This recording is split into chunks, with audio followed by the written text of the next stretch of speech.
Охрид останува привлечна туристичка дестинација. По изминатиот продолжен викенд поголем наплив на посетители се очекуваат за великденските и првомајските празници.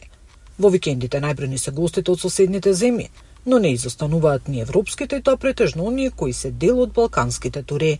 Оваа година за Великден, пошто се и католичкиот и православниот Великден во исто, имаме од цела Југославија, од Бугарија, од Романија и од Турција, така да ќе сме многу посетени за Великден. Од Грција традиционално знаеме дека ни доаѓаат гости, така да и од Грција ќе имаме гости. Туристичките работници велат дека ова лето нема да има драстично поскапување на цените во сместувањето и гостителските услуги. Цените не мислам дека се повисоки од лани и цените мислам дека се приступачни. Мислам дека имаме малку хотели. Колку и многу хотели да се изградат, значи ево еден повик до владата да организира да може да се изградат хотели.